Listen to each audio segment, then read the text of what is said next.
শেখ হাসিনার বাজিমাত, বর্তমান সরকারের মাথায় হাত। আপনাদের নিশ্চয়ই মনে আছে 24 সনে শেখ হাসিনা চীন সফর করেছিল।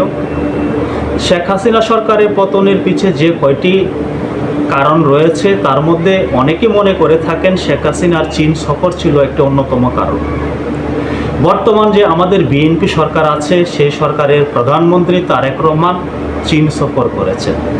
চীন সফর শেষে বিভিন্ন তথ্যপত্র আমাদের সামনে তুলে ধরেছেন, কূটনৈতিক সফলতার কথা বলেছেন, বিভিন্ন উন্নয়ন কর্মকাণ্ডের সাথে চীন বাংলাদেশের সাথে হাত মিলিয়ে কাজ করতে চায় সে কথা জানিয়েছেন।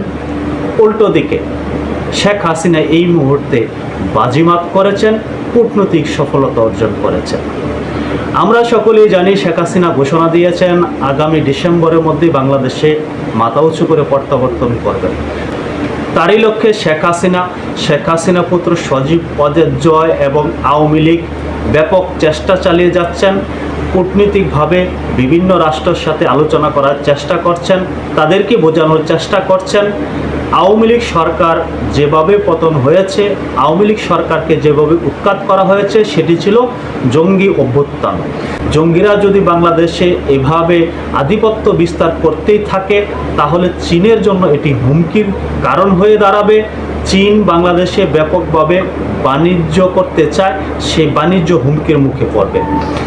এই বর্তমান সরকার চীনকে বোঝানোর চেষ্টা করেছে যে আমরা যদি ক্ষমতায় থাকি, বিএনপি সরকার যদি ক্ষমতায় থাকে তাহলে আপনাদেরকে বিভিন্ন প্রকার ব্যবসায়িক সুবিধা দেব এবং তিস্তা প্রকল্প আপনাদের হাতে তুলে দেব। কিন্তু গণেশ উল্টে গেল শেখ হাসিনার চালের কাছে। এই মুহূর্তে এই বর্তমান সরকার বিএনপি সরকার নাস্তানাবুদ হয়েছে। এই মুহূর্তে চীন শেখ হাসিনার হাতের মুঠোয়। শেখ হাসিনা কার মারফতে, কিভাবে, কোন রাষ্ট্রের মারফতে এত কিছু বলা যাবে না, তবে চীনকে বোঝাতে সক্ষম হয়েছে বাংলাদেশের জন্য, বাংলাদেশে যে চীন ইনভেস্ট করেছে তার জন্য আওয়ামী লীগ সরকারের বিকল্প নেই, আওয়ামী লীগের বিকল্প নেই। তাই অনেকেই বলছেন আমরা বিভিন্ন তথ্যপাত্র সংগ্রহ করেছি, আমরা মোটামুটি শিওর হয়েছি শেখ হাসিনার সাথে একত্রতা পোষণ করেছে চীন। চীন চাচ্ছে আওয়ামী লীগের সভানেত্রী শেখ হাসিনা বাংলাদেশে মাথা উঁচু করে প্রত্যাবর্তন করুক। তার লক্ষ্যে তাদের যতটুকু সহযোগিতা করার প্রয়োজন তারা করবে। আমরা সকলেই জানি শেখ হাসিনা এই মুহূর্তে ভারতে অবস্থান করছেন। নিরাপত্তাজনিত কারণে ভারত সরকার তাকে সর্বোচ্চ নিরাপত্তা দিয়ে ভারতেই রেখেছেন।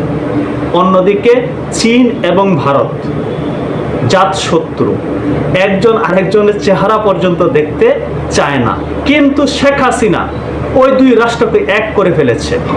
দুই রাষ্ট্র এই মুহূর্তে এক সুরে কথা বলছে, বাংলাদেশে আওয়ামী লীগের বিকল্প নেই, বাংলাদেশে শেখ হাসিনার বিকল্প। তাই অনেকেই বলার চেষ্টা করছে, অনেক রাজনৈতিক বিশ্লেষক, রাজনৈতিক ব্যক্তিরা বলার চেষ্টা করছে শেখ হাসিনা বাজিমাত করেছে। শেখ হাসিনা এই মুহূর্তে পরম দুই শত্রুকে একত্রিত করতে পেরেছে একটি বিষয়ে, সেটি হলো বাংলাদেশ বিষয়ে। বাংলাদেশে শেখ হাসিনার বিকল্প নেই, আওয়ামী লীগের বিকল্প নেই। তাই এই মুহূর্তে বাংলাদেশের রাজনৈতিক অঙ্গনে ব্যাপক আলোচনার বিষয় হলো শেখ হাসিনা এবং চীন সম্পর্ক।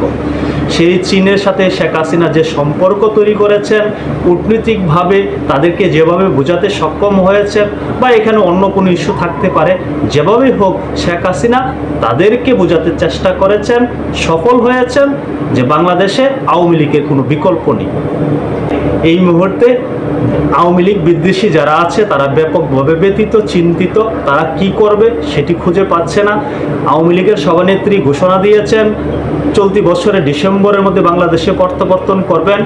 সেই প্রত্যাবর্তন আরও বেশি ত্বরান্বিত হলো এই কূটনৈতিক সম্পর্কের কারণে।